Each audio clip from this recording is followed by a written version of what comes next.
All right. All right, cool. So thank you so much. Welcome to the podcast. I'm really excited about digging in to your success over the past month. Shall we just get rolling? Yeah. All right, awesome. So I know that you are a pretty humble person and you don't love this part, but just to give our audience some context, would you mind sharing a little bit about some of your sales statistics over the past couple of months? Sure. So over the past probably like 2.5, 3 months, if you kind of average everything together, my close rate is probably about 85 to 90%. And my average sale is like 275. Oh, geez. How many people do you think that is that bought? Like one? What do you mean? Like how many customers do you think that's based off of? Oh, well, let's see. I'm just looking at some numbers here. 7, 8, 9, 10. That's like 18 people. Okay, so that's pretty significant. Good for you. Yeah. Awesome job. Now, was that like the first time you met with them, or was that after like months of follow-up? I would say for probably 80% of them, it was like the first time I had met with them. Crazy. Yeah. That's cool. So that saves a lot of time. So you're saying over the past couple months, you have acquired like almost 20 customers. Yes. Okay, so that's cool. And you do your network marketing business full time, right? No. No? I wish. I'm working for that. Yeah. Okay, so hold on a second. Tell us about the rest of your life, just so everyone has some context for this accomplishment. Yeah. So I'm a mom of 2. My daughter is 10 months old and my son is 4. So, busy mom life, but I also work a more than full-time job in the specialty coffee industry. So I sell specialty coffee to high-end resorts, fine dining restaurants, boutique hotels, that sort of thing. So I work on average, I'd say, I don't know, 8 to maybe sometimes 10 hours a day, depending upon the day, because I spend a lot of time in my car driving, visiting clients or meetings, and we all know how great LA traffic is. It's pretty awful. So, when you're driving, that leaves a lot of time for emails and things piling up in your inbox. And, obviously those things can't wait. So when I'm done kind of with my work day, face-to-face with clients, I have to come home and then catch up on the hundreds of emails that are in my inbox. Yeah. And then, the doTERRA on the side. Right. Okay. But it gives you time to catch up on your favorite podcast, The Sales Journey, right? Yeah, actually, yes. Okay. Now, it wasn't always like this where you were just, selling people $300 kits at will. So would you mind sharing a little bit about your story? Like, what was it kind of like before the last few months and what changed for you? Yeah. So in the beginning, I was pretty much trying anything, I was kind of, I guess, floundering my way through, so to speak. I'm a big kind of researcher, so doing a lot of reading and gathering all the information I could as far as what tools and resources people were using in their businesses to grow and be successful and teach classes. And I would find, one thing and I'd start teaching classes that way or meeting with people that way, and it wouldn't work. And so then I'd find something else and then try something else and then find another thing and then try that with very, very little to like no success. So I was, starting to feel like a crazy person because I was working so hard and not really seeing any sort of returns on all the time that I was putting in. So how many customers were you getting on average in a month? Maybe 1 or 2. Okay. So we're talking about going from like 1 person to 8 to 10 per month. Yeah. It's like a complete 180. So then what changed?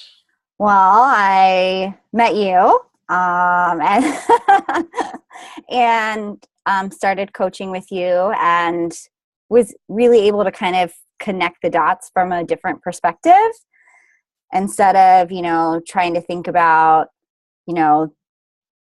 talking about maybe all the science and stuff. Cause again, like I'm a researcher, I like to know, I like the information.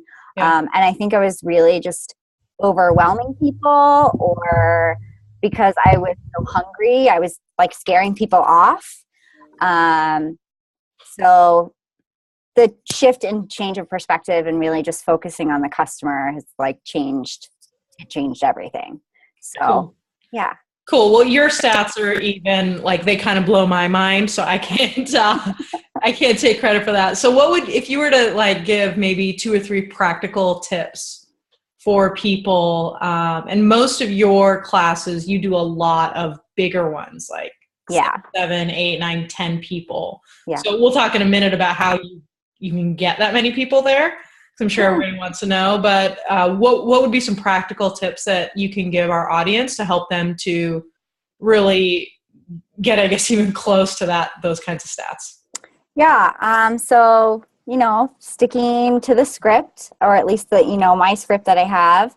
And I think most of that is really setting expectations, telling the customer the obvious, or maybe it's obvious to us, but not obvious to them. And so just being open about those sort of things, the whole kind of let them behind the curtain. If you, try to be smoke and mirrors and like you're not trying to be salesy, I feel like that people kind of sense that thing. So, setting expectations, and then focusing on them, focusing on the customer and their needs, and not really the outcome. If you do that, then it just happens on its own. It's completely organic. When people feel like you genuinely care and less like you're sitting there trying to sell them something, then they buy, because they buy into you. They're not buying the product. I mean, the products sell themselves. They're amazing and they work and they're great. But they're buying into you because they trust you and they believe that you genuinely care because you do. So yeah, less is more about the customer, more about them, more about their needs, and less about you and less about doTERRA. I mean, I know that sounds crazy, but yeah. Okay, cool. But at the end, I mean, you have a pretty killer close. Yeah. So, I mean, I feel like that was a very humble approach. Well, I think the close, it just comes down to like your attitude and being confident and owning it. Our mind is a powerful thing. I think we always underestimate the power of our mind, and your attitude and your disposition totally come through when you're talking to anybody. So if you feel like uncertain, or if you feel afraid of what they're going to think, or if you're worried like you're not going to say it the right way, that's going to come through, versus if you just sit there and own it. So, at the end of the day, this person or the people that you're in front of have, in one way or another, come and they've asked you for help. They haven't maybe directly said that, but they're sitting there in front of you and they're asking like, I need help. I have these certain goals or things that I want to improve in my life, and you can help me. So, and basically that way that you're helping them is selling them. They're sitting there saying like, sell me some essential oils. So owning that and saying, you asked me to sell you essential oils, that's what I'm going to do. Then again, it just kind of happens. So really stop letting your feelings getting in the way, and, sell them what they asked for. I love that. Very cool. I'm a big fan of selling. I mean, we're selling ourselves, right? Like I said, the products sell themselves. If you use them, if you've tried them, if you've experienced them, it doesn't take the work to sell those because they're amazing. So, but people have to trust you. And so you're selling yourself. Yeah. So what I'm hearing is it's your confidence that really puts the exclamation point on your appointments, right? That Yeah. help them feel comfortable moving forward. Is that right? Yeah, because I'm not thinking about, is this person going to buy, or what are they thinking of me right now? Or, oh, maybe I didn't say that exactly in the right way. Like I just, say what I need to say and put it all out on the table. And, because they see it for what it is, they can't say no, basically. Yeah. So it's kind of like you assume they're going to buy unless told otherwise, Yes. like straight up. Yeah, like they wouldn't have a reason not to. It's like, obviously you're here meeting with me, or obviously you're here at this class, so obviously you want to buy some essential oil. So let's get you some essential oils. Obviously. And obviously you're a smart person, so you would want to get the best value. Right. Yes. Obviously. Yeah. Yeah, that makes perfect sense to me. All right, cool. Okay, so let's talk a little bit about booking classes, because I had kind of picked your brain before the tips on how to do large classes a couple weeks ago, which, by the way, I got a lot of really good feedback on, so thank you. So we had to have you on the show. So booking classes. So you work a crazy job and you have very limited availability, but how many classes do you tend to do? Like, okay, so today at the time of recording, it's the 15th, right? So we're halfway through the month of September. So how many classes by the end of September will you have done? 4 or 5. 4 or 5. Okay. So you always have these full. That's not really an issue. So tell us a little bit about how you get people to host classes where 8 to 10 people show up. I mean, what's up with that? I can't take credit for the bajillions of people showing up. That's really all on my hostesses, or the people that host the classes. I think, I try and get them excited in advance, letting them know, like, I'm really excited to meet your friends. I'm really excited to share the oils with them.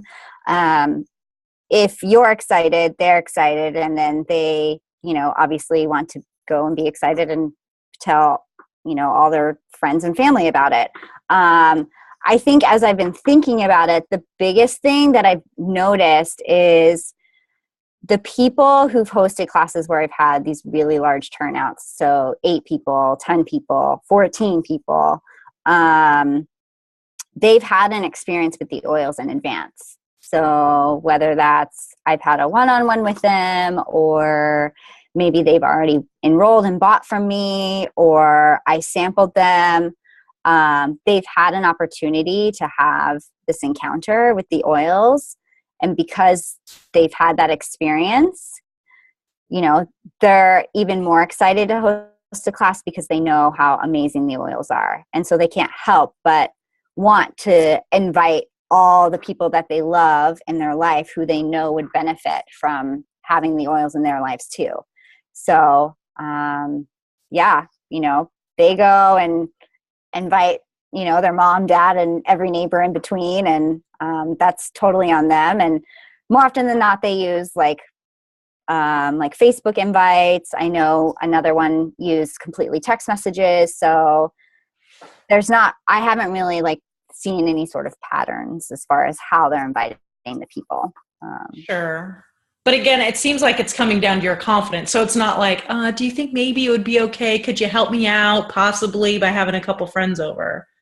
Yeah, It's no, like, I'm like, I just ask them, do you want to host a class? I know you really love the oils. I'm sure you'd love to get, some stuff for free, maybe a free diffuser, or maybe an essential life book, or maybe you want, there's a bunch of different kind of options that I present as hostess rewards, and it varies based on, the class volume, like how much I do in sales. So if I have a really, really good class, I want to make sure that I compensate the hostess appropriately for that class. So when I mention rewards, I'm not super, super specific about it. I just let them know hey, I do have rewards free stuff. Everybody likes free stuff, and you love the oils. Let's invite your friends and family and have a good time. So, and they're just, yeah, let's do it. So that's cool. Well, and I think that if the class they went to was amazing, right? yeah. It creates this like, oh, this was awesome, right? So I'm thinking if I showed up to a class that my friend was hosting, there were 8 people there, 7 of them bought, everybody loved it and had a blast. Mm-hmm.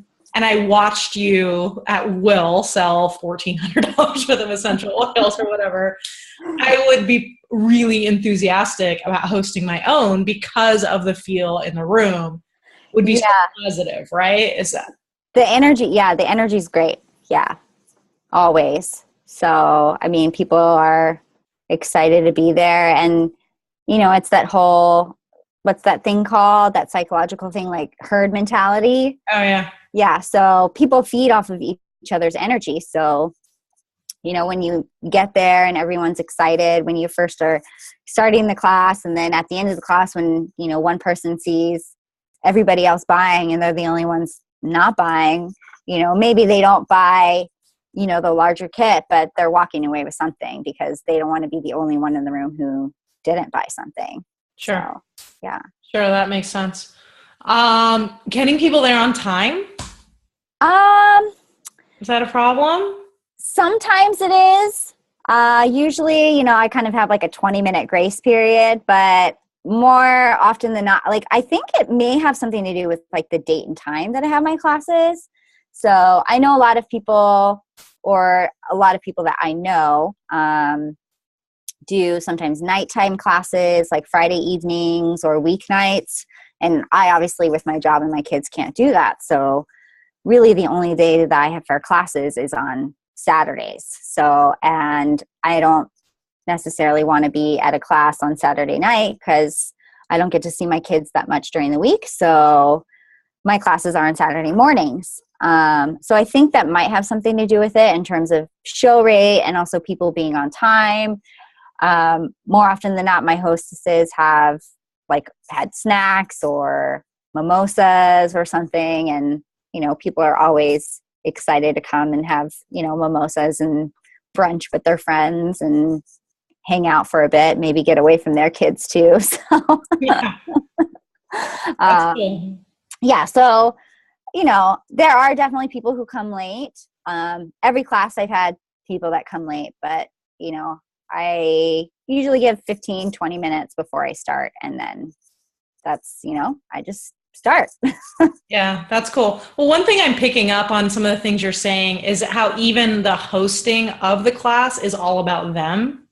Yeah. Them having fun and them having energy and them hanging out with their friends. And like, it just seems like that's just an overarching theme of what is going so well. And you're going to have to tell everyone how much you sold at your last class. Sorry.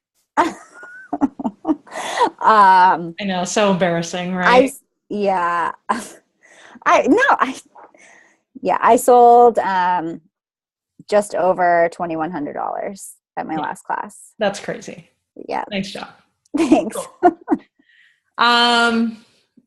Okay, so now you started getting referrals. Yes. So can you tell us? So I feel like in the past week and a half, you've gotten like 20 referrals. Something like that. Yeah, it's kind of crazy. So what gives? Exciting, but I mean, when are you gonna call them? Yeah, I was making phone calls in the car today on my way home from work. And on my lunch break too. Yeah. That's a lot of people, because I feel like a lot of people in network marketing are like, who am I going to call? Oh, my warm market. Oh no. And you just got 20 referrals in a week and a half. Yeah. I think, we make things so complicated, like more complicated than they need to be. And like we overthink them. Mm-hmm. So when you tell somebody, just ask, and they think that sounds, crazy. Like, no, it can't be that easy. There has to be, more to that. It has to be harder than that. But honestly, that's it. Seriously, just ask. I asked one of my friends And she sent me a text message with 9 people. What did you say when you asked her? Because surely you have some magic formula. Sure. So she had a class and had gotten some oils and enrolled in all of that. And so, we were just texting back and forth, and I was kind of checking back in with her. And, I just mentioned to her in a text, I said, I know we've been talking and you've been using the oils, and I'm sure all the while you've been, thinking about other people in your life who, the oils would probably really help. And obviously, I'm kind of obsessed with, the oils and doTERRA and sharing them with other people. And so, I'd love to reach out to them. Could you send me their contact information? And she's like, sure, no problem. And then, 9 names came up, and I was like, oh my God. All you really do have to do is ask. So that's cool. But again, your approach was all about service. Like, you have people that you wish you could help. Yes. Yeah. And I think you're doing that unconsciously, subconscious. What's the word? Anyways, you're not even noticing it, but I hear that in your voice. And I just want to point that out to our listeners right now, that it really is like, how do I help this person help their friends? Mm-hmm. Versus I'm like, oh no, I don't want to offend anyone, because you truly want to call those people and help them out. Yeah. Well, and especially in the beginning, I think that's another thing that's super key. Like, timing is really important. So when people first order or they first get their order, capturing them in that moment is really important, because they're really excited and they're seeing all of these things that they've never seen before. It's kind of like the veil has been lifted. And so they've kind of had this aha moment. And I think in life, when we have those aha moments, we're like, oh my gosh, this is amazing. Like, how have I never known this before? I need to tell everyone, right. So capturing them in that space and asking them then, they're sitting there waiting to tell you. They just don't know. Again, it's the whole, like, when I say they're sitting there asking you to sell them essential oils, they're sitting there saying like, hey, I know people who these oils would help too. And, let me tell you about them. Totally. Right. Because they're probably not going to chase you down. They might even be operating on the assumption that you're busy. Yeah. That you wouldn't have time to do that or whatnot. Like, we don't know what's going on in their head. So we might as well just do our due diligence and not make assumptions. Yeah. Yeah. And, I think it's, just, again, less about you, like, get out of your own way. Yeah. So, yeah, we stumble ourselves up a lot of times and don't realize we're doing it. Yeah, totally. That's cool. Well, that is so much good stuff, Kasha. So just as we wrap up, do you have any parting thoughts for our listeners today? Have fun. I think that's, something that my dad made very prevalent in my life, is nothing's worth doing if it's not fun. And it doesn't mean it has to be fun all the time, but if you're not having fun, then it's hard to be passionate and genuine about what you're doing. So, embrace it and love it and have fun doing it. And, I think, again, stop and think about all the people's lives that you're potentially changing, like people who could have, some serious, health problems or mood problems or, challenge it. Like, we don't know what's going on in people's lives. So the fact that you have an opportunity to meet with them or speak with them and have an encounter with them, and that's a privilege, so recognize that and, just be there to be open and help them. That's cool. That's awesome. So if anybody wanted to send you fan mail, if they wanted to reach out to you Right. on how much this amazing interview, she almost spit out her coffee all over her computer. If they wanted to get in touch with you in any way, like what would be the most appropriate way to do that? Well, I have many modes of ways to contact me. Email, phone works either way. So people can. Well, how about your email address? Because we have such a huge audience, you know. Yeah. So you can email me at Casha Garcia at naturallydoterra.com. Cool. And we'll put that in the show notes. Perfect. That was good. Thank you so much. Thanks. All right. So we're going to end the interview now. And thank you so much for coming on the show. Thanks for having me. All right, cool.